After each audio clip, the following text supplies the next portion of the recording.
Hyderabad Property Show 6th, 7th, 8th February. Venue High-Tech City. Tirupati లడ్డూపై వివాదం కొనసాగుతుంది. దీనిపై మనతో మాట్లాడడానికి వైద్య సుబ్బారెడ్డి గారు ఉన్నారు. మీరు జంతువుకు కలవలేదంటున్నారు, కానీ కల్తీ జరిగిందంటున్నారు. కల్తీ జరిగిందని మీరు ఒప్పుకుంటున్నారు? కల్తీ జరిగిందని నేను ఒప్పుకోవడం కాదు, సిట్ వాళ్ళు రిపోర్ట్లో మెన్షన్ చేశారు. కల్తీ కారకులైన వాళ్ళ పేర్లు కూడా మెన్షన్ చేశారు స్వామి. వాళ్ళందరిపై చర్యలు తీసుకోవడం కూడా జరుగుతుందని వాళ్ళు సిట్ రిపోర్ట్లో కూడా రాశారు కదా. ప్రధానంగా జంతుకు ఉందనేది అపవాదం మా పార్టీ మీద మా మీద మోపారు చంద్రబాబు నాయుడు గారు. దానిపై మేము సుప్రీంకోర్టుకి వెళ్ళటం జరిగింది.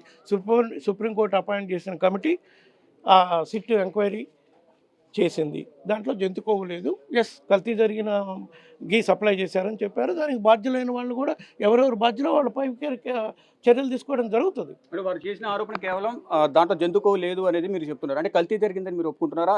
అసలు నెయ్యే లేదు, దాంట్లో కెమికల్స్తో దాన్ని తయారు చేశారనేది ఒక ఆరోపణ. అంటే కల్తీ జరిగిందా దీంట్లో? అది కేవలం జంతుకోవటే లేదంటారా? జంతుకోవుతో అయితే లేదమ్మా. మిగతా కల్తీ వేటితో జరిగిందనేది సిట్ వాళ్ళు క్లియర్గా అందులో చెప్పారు. దాంట్లో నాకు తెలిసిన కాడికి పామ్ ఆయిల్, కెనల్ ఆయిల్ ఇట్లాంటి వాటి పదార్థాలతో గీ తయారు చేశారు అని సప్లై చేశారు అని చెప్పి రాశారు అందులో సిట్ రిపోర్ట్లు.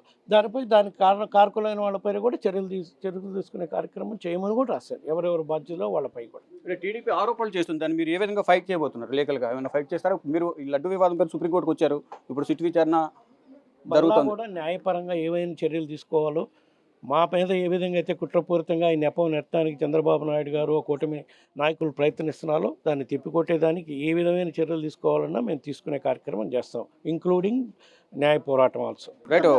ప్రధానంగా మొదట ఏదైతే టీడీపీ ఆరోపించిందో దేవుడితో ఆటలాడుకుంటున్నారు, దాంట్లో మాంసకృతులు జంతువుల కొవ్వుతో దీన్ని తయారు చేశారంటూ కూడా దుష్ప్రచారం చేశారు. అది లేదు, కానీ కల్తీ జరిగింది అంటున్నారు. కాబట్టి కల్తీకి కారకులైన వారిపై సిట్ అధికారులు చర్యలు తీసుకుంటారంటూ కూడా సుబ్బారెడ్డి చెప్తున్నారు. కెమెరామెన్ కన్నయ్య కుమార్తో Shiva, big TV, New Delhi. For more videos like this, subscribe Big TV channel.